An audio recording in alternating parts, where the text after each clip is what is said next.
हरे कृष्णा। तो सभी भक्तों का बहुत बहुत स्वागत है आज के संध्याकालीन क्लास में, जहाँ पर हम लोग वाल्मीकि रामायण के ऊपर में चर्चा कर रहे हैं।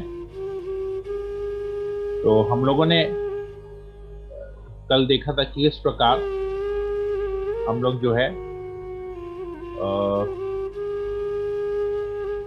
रामचंद्र जो है शिव जी का धनुष तोड़ते हैं और फिर सीता आती है वहां पर वरमाला लेके हाथ में, और रामचंद्र मना कर देते हैं। कहते हैं कि नहीं, जब तक मेरे माता पिता नहीं होंगे उनकी आज्ञा के बगैर मैं विवाह नहीं करूंगा। तो फिर मिथिला नरेश जनक महाराज, सीता के जो पिता हैं, वो इनविटेशन भेजते हैं अयोध्या में दशरथ महाराज को, और उसमें सारा पराक्रम लिखते हैं। भगवान रामचंद्र के सारे पराक्रम को लिखते हैं और फिर उनको इनवाइट करते हैं कि आप लोग यहाँ पर आइए। तभी जब मंत्री वहां जाते हैं तो हम लोग यहाँ से आगे आज फिर चर्चा करेंगे। यहाँ तक हमने कल चर्चा किया था, अभी वहां से आगे हम और चर्चा करेंगे। ठीक है। ओम नमो भगवते वासुदेवाय। ओम नमो भगवते वासुदेवाय। ओम नमो भगवते वासुदेवाय।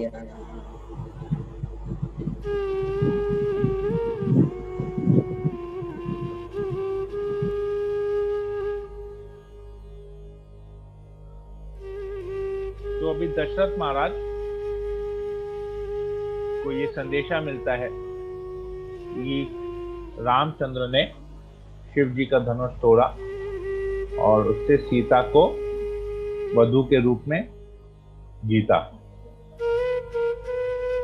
तो दशरथ महाराज जो है बहुत आनंदित हुए, और साथ ही साथ जो रानियां थी कौशल्या, कैकेयी और सुमित्रा, वो लोग तीनों भी बहुत आनंद में हो गई। और धीरे धीरे ये खबर जो है पूरे अयोध्या में फैल गई, और दशरथ महाराज तुरंत बोले तैयारियां करो, और हम लोग सब लोग जो है जाएंगे मिथिला में और रामचंद्र का विवाह वहां पर करेंगे। तो सब तैयारियां चालू हो जाती है, जो भी कुछ हाथ में आता है सब कुछ लेके वो लोग निकल जाते हैं। सारे जितने भी वहां पर ऋषिगण होते हैं, जितने भी ब्राह्मण होते हैं, वो लोग निकलते हैं। दशरथ महाराज निकलते हैं, सारी रानियां निकलती है, सारे मंत्री निकलते हैं, सारे अयोध्या वासी निकलते हैं। कहते हैं कि ये आचार्य बगल में बताते हैं कि ये जो दृश्य था, ये सारे लोग अयोध्या से मिथिला की तरफ जा रहे थे। तो इस दृश्य को वो लोग एक समुद्र के समान बताते हैं। जिस प्रकार हम समुद्र में देखते हैं, समुद्र में लहरें होती हैं, उसी प्रकार बताते हैं कि ये, हालांकि हम देखते हैं कि हमेशा नदी जो है उस समुद्र से जाके मिलती है, परंतु ये सिचुएशन ऐसा था, ये दृश्य ऐसा था कि समुद्र नदी की तरफ जा रहा है। तो अयोध्या एक समुद्र है और मिथिला एक नदी है, तो समुद्र अभी नदी की तरफ जा रहा है। तो कहते हैं कि इतना सुंदर ये वातावरण हो गया था, इतना सुंदर दृश्य था, जैसे समुद्र की जो लहरें होती हैं, वो जिस तरह लहरें ऊपर नीचे होती हैं, तो वैसे लग रहा था कि हाथी का इतना बड़ा झुंड था वहां पर जो लेके जा रहे थे ये लोग। तो हाथियों के सूंड को देख के लग रहा था लहरें जा रही हैं, ऐसे लहरें उथल पुथल हो रही हैं, इस प्रकार लग रहा था। जिस प्रकार समुद्र में अलग अलग प्रकार की रंग बिरंगी मछलियां होती हैं, उसी प्रकार जितने भी अयोध्या वासी थे वो पगड़ी पहने हुए थे, रंग बिरंगी पगड़ी पहने हुए थे। अयोध्या वासी, वहां की जो औरतें थी, वो लोग रंग बिरंगे वस्त्र पहने हुए थे। तो ये सब जैसे देख के लग रहा था कि रंग बिरंगे मछलियां उस समुद्र के लहर में तैरते तैरते उस लहर के साथ मछलियां भी जा रही हैं। फिर जैसे बड़े बड़े जैसे शार्क होते हैं, डॉल्फिन्स होते हैं, तो पालकियां जिस पालकियां जैसे लोग लेके जा रहे थे, तो पालकियों को देख के लग रहा था बड़े बड़े शार्क और बड़े बड़े डॉल्फिन जा रहे हैं उस लहरों में, लहरों के साथ। तो इतना सुंदर दृश्य था वहां पर। तो करते करते उनको 4 दिन लगा दशरथ महाराज को और अयोध्या वासियों को अयोध्या से निकल के मिथिला पहुंचने में। और 4 दिन का सफर में इतना आनंद था लोगों को, जैसे कोई थका ही नहीं था। सब लोग नृत्य करते करते, गुणगान करते करते, कीर्तन करते करते जा रहे थे। इतना आनंद था उस पूरे परिक्रमा में, पूरे जर्नी में। तो अयोध्या से लेके जो मिथिला का जो जर्नी था, इतना आनंद था वहां पर कि लोग कीर्तन करते करते, नाचते गाते, मतलब आनंद की कोई सीमा ही नहीं थी। इतने आनंद से वो लोग वहां जा रहे थे। तो जैसे ही दशरथ महाराज मिथिला पहुंचे, जनक महाराज स्वयं आए, उनका स्वागत किया। और सारे लोगों का, केवल ऐसा नहीं, जितने भी ऋषिगण आए थे, जितने भी मंत्री आए थे, एक एक व्यक्ति का, नॉर्मली हम क्या देखते हैं, जब बारात आती है तो मुख्य बारात में जो मुख्य लोग होते हैं उनको हार वगैरह पहनाया जाता है, उनको स्वागत किया जाता है, दूल्हे का स्वागत करते हैं या दूल्हे के मित्रों का स्वागत करते हैं। बाकी पीछे पब्लिक को बोलते हैं अपना अपना घुस जाओ, चलो चलो चलो चलो, ऐसा नहीं। परंतु यहाँ पर ऐसा नहीं हुआ। यहाँ पर एक एक अयोध्या वासी का स्वागत किया गया। मतलब हर एक मिथिला वासी ने हर एक अयोध्या वासी का स्वागत किया। तो सोच सकते हैं कि कितना स्वागत हुआ होगा, क्या दृश्य होगा वो, मैं कल्पना भी नहीं कर सकता। हम लोग थोड़ा बहुत इसको सोच सकते हैं कि जैसे हम किसी शादी में जाते हैं, लड़के वाले की तरफ से जाते हैं तो लड़की वाले कैसे स्वागत करते हैं। तो ये से कि पूरा अयोध्या का हर एक वासी, अयोध्या का हर एक नागरिक आया था मिथिला में रामचंद्र का विवाह देखने के लिए। तो हर एक, और कहते हैं कि ऐसा नहीं था कि मेन लोगों को लेके गए, बाकी बोले अरे इनको डॉर्मेट्री में रहला दो, इनको पार्क में शामियान लगा के, टेंट लगा के इनको बिठा दो। नहीं, हर एक व्यक्ति को रहने के लिए एक घर दिया गया। और कहते हैं, आचार्य कहते हैं कि क्योंकि भगवान की वहां लीला हो रही थी, भगवान का विवाह हो रहा था, तो जो मिथिला का साइज था वो डबल हो गया, क्योंकि अब मिथिला के अंदर अयोध्यावासी भी आ गए। तो वो मिथिला भी जो है एक धाम बन गया। और जिस प्रकार धाम में जितने भी लोग आते हैं, धाम में सब हर कोई व्यक्ति अकोमोडेट हो जाता है, उसी प्रकार अयोध्यावासी हर एक व्यक्ति अयोध्या का उस मिथिला में अकोमोडेट हो गया। मिथिला का साइज बढ़ गया। तो जैसे यहाँ तक कि देवतागण भी सब देख रहे थे, स्वर्ग लोक से जितने भी देवता थे वो लोग भी देख रहे थे। और वो लोग भी अचंभित थे। क्यों? उन्होंने भी ऐसा दृश्य नहीं देखा। क्या दृश्य था? कि अयोध्या दशरथ महाराज है सूर्यवंश और मिथिला नरेश जनक महाराज है चंद्रवंश। तो आज सूर्यवंश और चंद्रवंश का मिलन हो रहा है। तो कितना अद्भुत दृश्य ऐसा है। तो सब सारे देवता भी इस नजारे को देखने के लिए स्वर्ग लोक में लाइन लगा के कतार में वो लोग खड़े थे और इस दृश्य को देख रहे थे। तो दशरथ महाराज ने जनक महाराज को बोला कि मुझे सीता को देखना है। ये तो मंत्री लोग तो केवल इनविटेशन लेके आ गए, मैं तो फूले ही नहीं समय पर, मैंने तो पहले सीता को देखनी है। तो सीता वहां आती है और सीता को जब देखते हैं तो मंत्रमुग्ध हो जाते हैं दशरथ महाराज। इतनी सुंदर, ये तो इसमें तो सहस्त्र लक्ष्मियों की सुंदरता, इसमें सहस्त्र लक्ष्मी, हजार लक्ष्मियों की सुंदरता केवल इस एक सीता में है। इतनी सुंदर लग रही थी, इतनी तेजस्वी लग रही थी, इतनी कोमल लग रही थी, मतलब जिसको देख के ठंडक आ जाए पूरे शरीर में, एकदम वैसी सीता लग रही थी देखने में। तो फिर जनक महाराज बताते हैं किस प्रकार उसको सीता मिली। जब वो लोग बता रहे थे कि एक बार हम लोग यज्ञ कर रहे थे मिथिला की खुशहाली के लिए, एक यज्ञ कर रहे थे, तो उस खुशहाली का जो यज्ञ था उसमें उनको खेत जोतना था। तो जैसे ही वो लोग हल डाले थे खेत में और खींच रहे थे, वो हल बार बार रुक जा रहा था। थोड़ी देर हल चल रहा था, फिर रुक जा रहा था, फिर चल रहा था, फिर रुक जा रहा था। फिर एक जगह ऐसा हुआ जहां पर हल रुक गया, खींचने से भी खींच नहीं जा रहा था, तो वहां पर उन्होंने देखा एक सोने का बक्सा था। उस सोने के बक्से को निकाला धरती में से, और जैसे खोला तो उसके अंदर उनको ये छोटी सी एक जो है ये लड़की मिली, उसके अंदर बालिका मिली छोटे से। तो उन्होंने उसको तुरंत ही एक्सेप्ट कर लिया कि हमारे पास तो कोई संतान नहीं है, चलो हम इसको एक्सेप्ट कर लेते हैं। तो और उसका नाम इसलिए सीता रखा क्योंकि सीत, हल का दूसरा नाम है सीत, सीत से निकली है धरती के अंदर से, इसीलिए उसका नाम सीता रखा। तो इस प्रकार जनक महाराज ने बताया सीता के बारे में। इस प्रकार बोले कि ये बताना मेरा फर्ज है, मुझे कैसे ये सीता मिली है, तो मैंने आपको बता दिया ये, कि कल को कोई ऐसा मिसअंडरस्टैंडिंग नहीं हो। तो परंतु दशरथ महाराज इतने आनंद में थे सीता को देखे कि उनको वो बोले कि जो भी है, जैसी भी है, ये मेरी है एकदम। तो जब ये डिस्कशन चल रहा था इनके बीच में, ये बातचीत चल रहा था, तो उस वक्त वशिष्ठ मुनि और विश्वामित्र थोड़े से वहां से साइड हो गए, और वो लोग आपस में कुछ डिस्कशन करने लगे। और ये डिस्कशन को जो है जनक महाराज और इसने विशेषकर दशरथ महाराज ने देखा। और क्या वशिष्ठ और विश्वामित्र क्या डिस्कशन कर रहे थे? अच्छा, कह रहे थे, वशिष्ठ कह रहे थे राम का विवाह हो रहा है, क्यों ना चलो लक्ष्मण का भी विवाह कर देते हैं।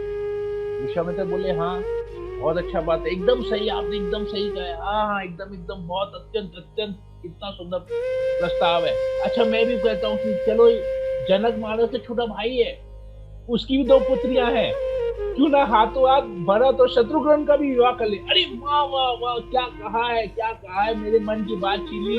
दोनों एक दूसरे को ऐसे आलिंगन करने लगे, वशिष्ठ और विश्वामित्र दोनों एकदम जैसे होता है बहुत सुंदर, मतलब उसने उसकी मन की बात करी, उसने उसके मन की बात करी। और हाँ, अति उत्तम, ऐसा कभी और हो ही भी नहीं सकता है, एक परिवार से दूसरे परिवार, ये वो ऐसे करके बहुत कुछ। तो दशरथ महाराज देख रहे हैं ये लोग कर क्या रहे हैं, आपस में खुजुर फुजुर कर रहे हैं, फिर हंस रहे हैं, एक दूसरे से गले मिल रहे हैं। तो बोलते क्या बात है, तुम क्या डिस्कशन कर रहे हो, क्या तुम लोग का डिस्कशन चल रहा है? तो फिर आके बताते हैं, तो वशिष्ठ और विश्वामित्र आके बताते हैं, वशिष्ठ मुनि विशेषकर सामने आके बताते हैं दशरथ महाराज जनक महाराज को कि हमने ऐसा सोचा है कि राम का विवाह सीता से हो रहा है, तो क्यों ना लक्ष्मण का विवाह सीता की छोटी बहन जनक महाराज की दूसरी पुत्री उर्मिला से किया जाए। और साथ ही साथ जनक महाराज के जो छोटे भाई हैं कुशध्वज, उसकी भी 2 बेटियां हैं, तो उन दोनों बेटियों का भी विवाह भरत और शत्रुघ्न से किया जाए। 1 से भले 2, 2 से भले 4।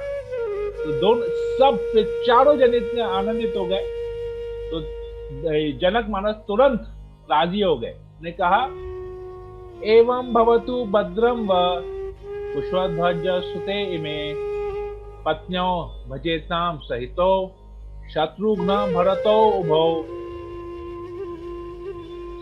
एकदम एवं भवतु भद्रम व, अरे वाह, तुमने क्या कहा है, एकदम परफेक्ट हो जाए, मुझे मंजूर है।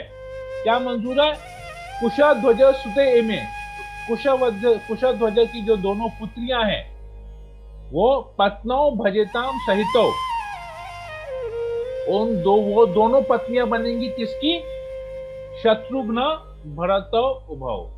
तो शत्रुघ्न और भरत की दोनों जो भाई हैं, इनकी ये दोनों बेटियां जो हैं, इन दोनों भाइयों की दोनों पत्नियां बनेंगी। तो कहा एकदम परफेक्ट, आपने कहा और ये हो गया। और तुरंत जनक महाराज ने इसका कंफर्मेशन दे दिया।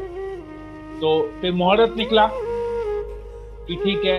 फिर वहां के जो वशिष्ठ मुनि ने मुहूर्त निकाला, मुहूर्त तीसरे दिन का मुहूर्त निकला। जिस दिन ये लोग पहुंचे उसके तीसरे दिन का मुहूर्त निकला विवाह का। तो 2 दिन तो खाली केवल तैयारियां ही हो रही थी विवाह की। हर एक व्यक्ति इन दोनों के विवाह की तैयारियों में लगा हुआ है। इतना सुंदर तैयारी हुआ, पूरा मिथिला देश को पूरा सजाया गया। इस 4 शादियां हो रही, पहले एक नहीं है, 4 शादियां हो रही है। 4 शादियों के लिए पूरा मिथिला देश को सजाया गया। फिर अब शादी का मुहूर्त है, जिस दिन शादी होना था, विवाह जिस दिन संपन्न होना था उस दिन हुआ। तो अब भगवान राम, अब चारों भाई खड़े हैं, चारों इधर बहनें भी खड़ी हैं। सबसे पहले रामचंद्र, क्योंकि सबसे बड़े हैं, तो पहले सीता वरमाला पहनाएगी। अब रामचंद्र लंबे 12 वर्ष के, सीता 6 वर्ष की नाटी। अब सीता का जो आंख है भगवान के वक्ष स्थल तक आ रहा है, उसके ऊपर तो वो देख भी नहीं पा रही है रामचंद्र, मतलब रामचंद्र का चेहरा ही नहीं दिख पा रही, वक्ष स्थल तक इसके आगे जा रही है। अब वो माला कैसे बनाएगी?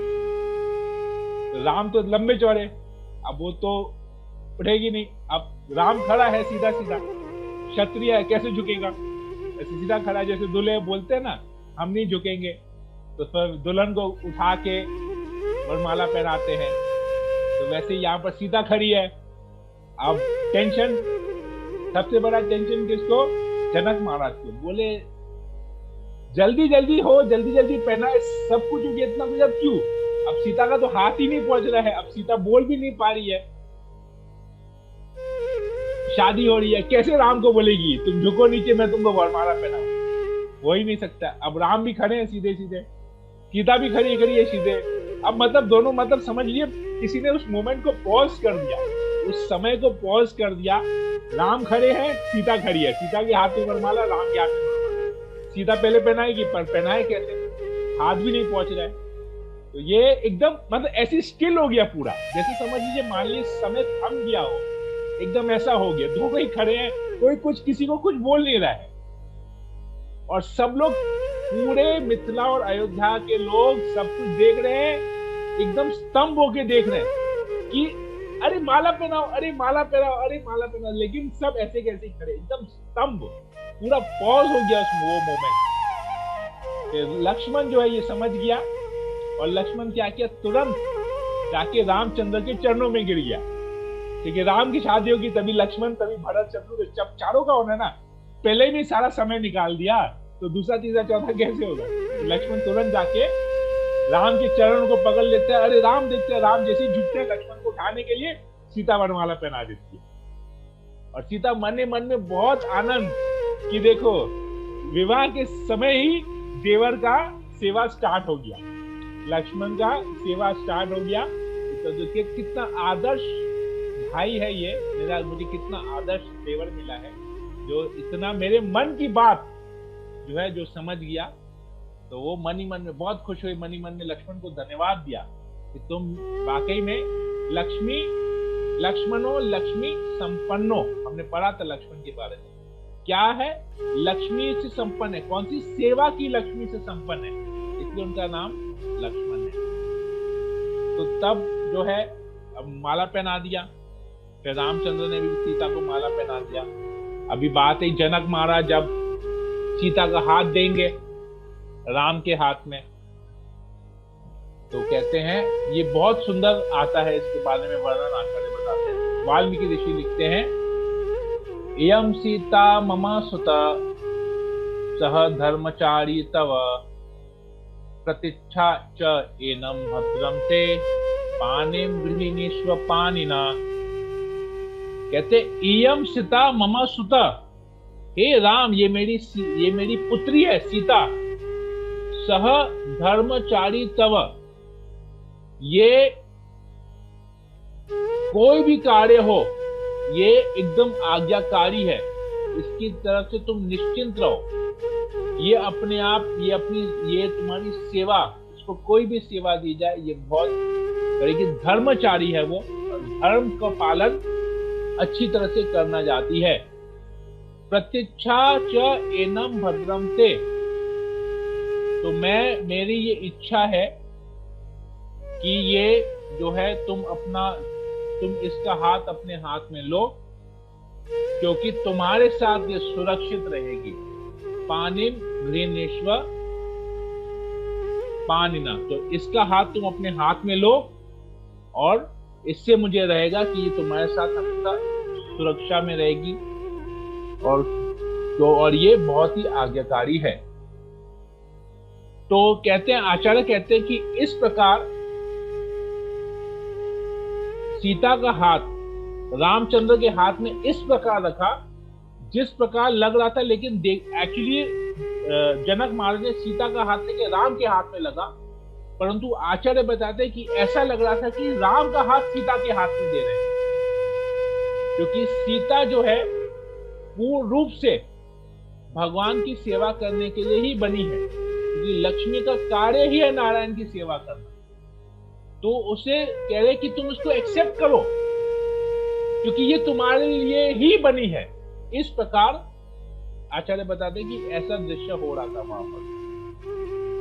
तो ऐसा नहीं कि ये मेरी पुत्री है तुम इसको एक्सेप्ट करो, ये तुम्हारी ही है, मेरी तो है नहीं, मैं तो एक फॉर्मेलिटी के हिसाब से केवल यहाँ पर हूँ, पर ये मेरी पुत्री है जो मैं तुमको अभी दे रहा हूँ, तुम इसको एक्सेप्ट करो।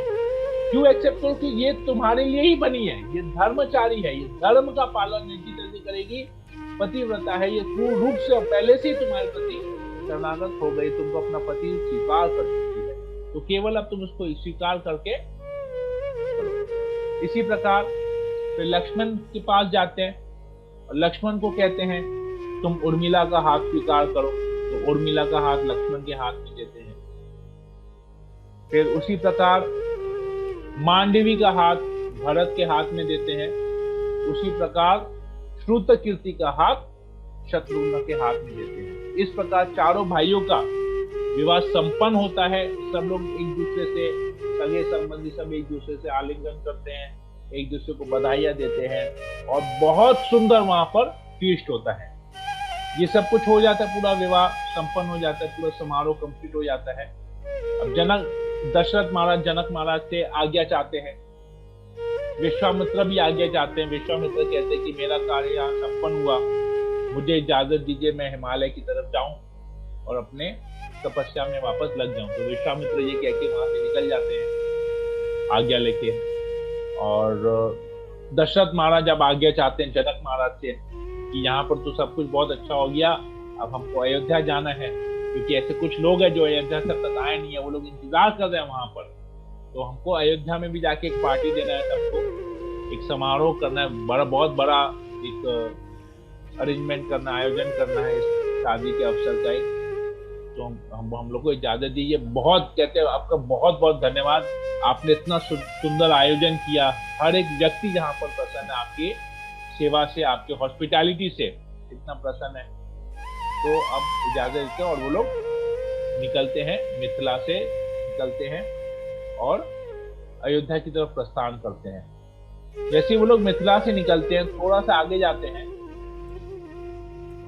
तो वहां पर अचानक देखते हैं कि आसमान में जितने भी पक्षी थे ना, वो लोग एक साथ जो है जोर जोर से पक्षियों की आवाज आने लगी। सब लोगों ने गोल एक सर्किल बना दिया और इधर उधर उड़ रहे हैं, झुंड में उड़ रहे हैं और बहुत ही आवाज कर रहे हैं। तो दशरथ महाराज और जितने भी दूसरे व्यक्ति थे वो लोग वहां पर थोड़े से कंफ्यूज हो गए। जितने भी जानवर थे वहां पर वो लोग इधर उधर भाग रहे थे। तो ये दृश्य देख के दशरथ महाराज जो है वशिष्ठ मुनि से पूछे कि ये क्या हो रहा है, कुछ अपशगुन तो नहीं हो रहा है, कि ऐसा तो कभी होता नहीं है, पूरा अंधकार होने को आया। अंधकार भी कैसे, सारे पंछियों से द्वारा उन्होंने पूरा सूर्य को ढक लिया है, उसकी वजह से अंधकार हो रहा है, जानवर इधर उधर भाग रहे हैं। तो जैसे ये बात करते हैं तो देखते हैं कि सामने से एक तूफान आ रहा है, भयंकर तूफान, कुछ नहीं दिख रहा है और ऐसा तूफान आ रहा है जिससे सब पेड़, जितने वृक्ष है वहां से सब निकल रहे हैं, पृथ्वी से सब निकल के धरती से सब उखड़ रहे हैं, वृक्ष गिरे जा रहे हैं। ऐसा एक तूफान आ रहा है वहां पर और बड़े बड़े वृक्ष, भूमिकंप हो रहा है, बड़े बड़े वृक्ष गिर जा रहे हैं अपने आप, ऐसा तूफान आ रहा है। तो देखते हैं जैसे ही देखते हैं, जैसे वो सामने आता है तूफान, तो देखते हैं कि वो मिट्टी के बीच में, तूफान के बीच में जो है जमदग्नि के पुत्र परशुराम आ रहे हैं। परशुराम आ रहे हैं, उनका भयंकर रूप, आंखें एकदम लाल लाल, एक हाथ में उन्होंने जो है एक्स लिया गया है, दूसरे हाथ में धनुष है और एकदम जोर जोर से हिलाते हुए आ रहे हैं कि जैसे ही अभी सबका वो वध कर देंगे। ये परशुराम किस लिए आए थे? परशुराम आए थे वहां पर क्षत्रियों का संहार करने के लिए। इसके पहले परशुराम ने 21 बार पूरे पृथ्वी से क्षत्रियों का संहार कर दिया था, क्षत्रियों को खत्म कर दिया था। 21 टाइम्स उन्होंने ऐसा किया था। तब की बार फिर से आ गए। इसके पहले भी वो लोग आए, जब भी ऐसा होता था क्षत्रियों का संहार करने के लिए निकलते थे, वो हर बार अयोध्या आते थे। अयोध्या आते थे तो दशरथ महाराज को पता चलता था कि ये आ रहा है क्षत्रियों का वध करने के लिए, मुझे भी वध कर देगा। तो दशरथ महाराज क्या करते थे, एक विवाह समारोह में बैठ जाते थे, मतलब किसी न किसी के साथ विवाह कर रहे होते थे। और ऐसा होता है कि अगर किसी क्षत्रिय का विवाह हो रहा है तो उसके ऊपर कभी आक्रमण नहीं किया जाता। तो परशुराम हर बार आते थे और वहां से देखते कि दशरथ महाराज विवाह कर रहे हैं तो वहां से चले जाते थे। तो इस प्रकार दशरथ महाराज ने 350 बार विवाह कर लिया था। तो ये 3 मुख्य पत्नियां तो थी, कैकेयी, कौशल्या और सुमित्रा। इसके अलावा 350 रानियां और थी। और वो 350 रानियां इससे विवाह क्यों किया था, हर बार परशुराम से बचने के लिए। कि जब भी परशुराम आते थे, यहाँ पर आते थे, ये देख रहे थे कोई विवाह कर रहे हैं, कभी सिंदूर लगा रहे हैं, कभी वरमाला पहना रहे हैं, कभी मंगलसूत्र पहना रहे हैं, ऐसे करके हर बार परशुराम आते ले रहे हैं। अब दशरथ महाराज बोले अब तो मैं क्या करूं, अभी तो मैं रास्ते में हूं, न मिथिला में हूं, न अयोध्या में हूं, बीच में हूं। ये परशुराम आया है, अब कहीं परशुराम मुझे मार तो नहीं देगा। तो ऐसे ही करके वो आता है और तुरंत जैसे परशुराम को देखता है तो परशुराम के सामने दशरथ महाराज गिर जाते हैं और कहते हैं कि ये मैं अभी अपने पुत्रों का विवाह करके आ रहा हूँ, यहाँ से अपने जा रहा हूँ, तो मुझे मेरे पुत्रों को भी जो है क्षमा कीजिए। आप तो क्षत्रिय का संहार करते हैं पर हमारे ऊपर रहम खाइए, कुछ मत कीजिए, हमें छोड़ दीजिए। तो रामचंद्र ये चीज देखते हैं और रामचंद्र परशुराम को बोलते हैं कि इस प्रकार उनको कहते हैं कि परशुराम जो है वहां पर इस बात को भूल ही जाते हैं कि उनको क्षत्रिय का, उनको दशरथ महाराज का उनको वध करना है। कहते हैं कि अगर आपके पिता किसी के चरणों में गिरे तो आपको कैसा लगेगा, आप कतई बर्दाश्त नहीं कर पाएंगे। तो मेरे पिता भी जो है आपके चरणों में गिर रहे हैं तो ये क्या अच्छा नहीं है। तो दशरथ महाराज को क्षमा कर देते हैं। पर राम के इस वाणी को दशरथ महाराज देखते कि किस प्रकार राम निडर होकर परशुराम से बात कर रहा है। ये परशुराम है, वो भगवान राम है। परशुराम तो भगवान की शक्तिवेश अवतार है, तो मानना ही पड़ेगा। अब तक लेकिन उनको पता नहीं है कि ये रामचंद्र स्वयं भगवान है। अब तक परशुराम को नहीं पता है, परशुराम समझ लीजिए क्षत्रिय है। परशुराम कहते हैं कि मैंने सुना है कि शिव जी का धनुष किसी ने तोड़ा है, कौन है वो, मुझे बताओ। किसमें ये हिम्मत, किसने ये साहस, किसने ये बल है जो शिव जी का धनुष उसने तोड़ा है। तो राम कहते हैं कि ये मैंने ही तोड़ा है। बोलते अच्छा ठीक है, अब मैं तुमको एक और चैलेंज करता हूं, क्योंकि तुमने शिव जी का धनुष तोड़ा है, जरूर उसके पीछे कुछ वजह होगी। मेरे पास विष्णु का धनुष है, क्योंकि जब शिव जी का धनुष बना था, विश्वामित्र ने 2 सेम धनुष बनाए थे, आइडेंटिकल धनुष बनाए थे। एक विष्णु के लिए बनाया था, एक शिव के लिए बनाया था। तो शिव का धनुष तो तुम तोड़ दिया, अब मैं तुम्हें चैलेंज करता हूं कि ये विष्णु का धनुष तुम इसको भी तोड़ के दिखाओ, तब मैं मानूंगा कि वाकई में तुम्हें कुछ दम है, तुम्हें कोई शक्ति है। तो ये विष्णु का धनुष उनको देते हैं। कहते हैं कि मैं चाहता हूं कि तुम इस धनुष को लो, इस पर तीर चढ़ाओ और तीर से इसको अपने पूरा स्ट्रेच करो, अपने कानों तक उसको खींचो और तीर चलाओ। मैं देखना चाहता हूं तुम्हें कितना दम। तो भगवान रामचंद्र परशुराम के सामने हाथ जोड़ते हैं, उनका एक्सेप्ट करते हैं कि ठीक है, आप जैसा बोलने में वैसे करता हूं। तो परशुराम के हाथ से लेते हैं।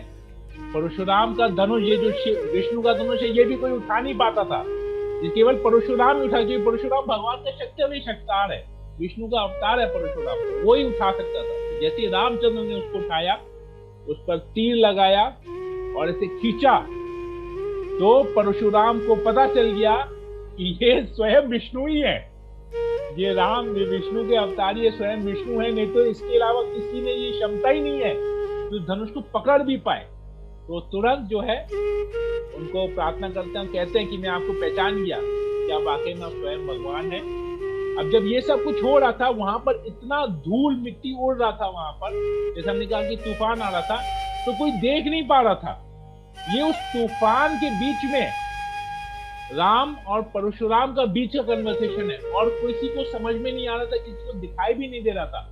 उनको लग रहा था कि राम और परशुराम में युद्ध चल रहा है, सबको लग रहा था, विशेषकर दशरथ महाराज को ऐसा लग रहा था कि युद्ध चल रहा है, इतना धूल मिट्टी उड़ रहा है।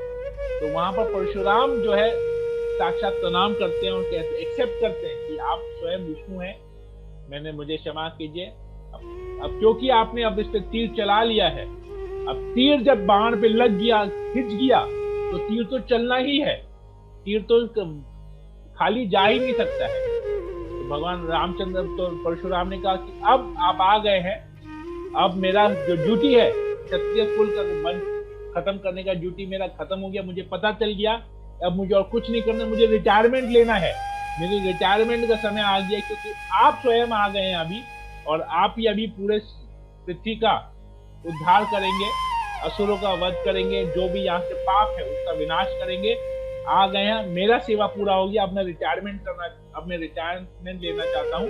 तो मैं महेंद्र पर्वत जाके वहां पर अपने योग साधना में मैं लग जाऊंगा।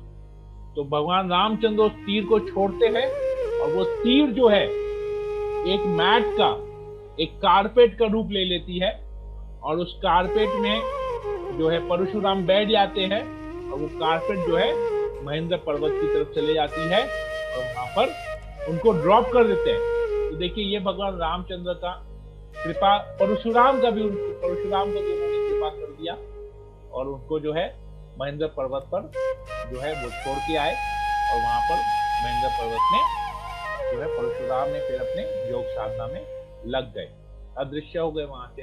अभी लोग सारे लोग, परशुराम गए तो वहां से पूरा तूफान भी चले गया, सब कुछ नॉर्मल हो गया। तो दशरथ महाराज ने देखा रामचंद्र को, बहुत आनंदित हुए, जैसे लगे कुछ हुआ ही नहीं है, अरे सब कुछ ठीक है, परशुराम भी चले गया वहां से, सब कुछ ठीक हो गया, मतलब वापस everything is back to normal again.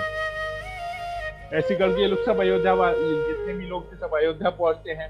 Ayodhya में भी बहुत बड़ा उत्सव होता है, और बहुत शानदार आयोजन होता है, चारों वधुओं का वहां पर स्वागत होता है, बहुत सुंदर हो। इस प्रकार अभी राम जो है अभी जिम्मेदारी लेने वाले हैं, क्योंकि ये सब करके आ गए, अब विवाह हो गया, अब वो जो है प्रिंस हैं, राजकुमार हैं, अब राजकुमार का कर्तव्य वो अभी निभाएंगे, और क्योंकि आगे चल के उनको राजा बनना है, तो अभी राजकुमार का फर्ज निभाएंगे, और राजा के लिए जब नियुक्त होंगे, यहाँ पर हम लोग इसको बाल कांड यहाँ पर खत्म होता है। अब वो अयोध्या में पहुंच के किस प्रकार अपना गृहस्थ जीवन बिताते हैं, किस प्रकार वो अयोध्या के देख रेख करते हैं, इसके बाद हम लोग अगले में अयोध्या कांड स्टार्ट होगा, हम लोग अयोध्या कांड में इसके बारे में चर्चा करेंगे।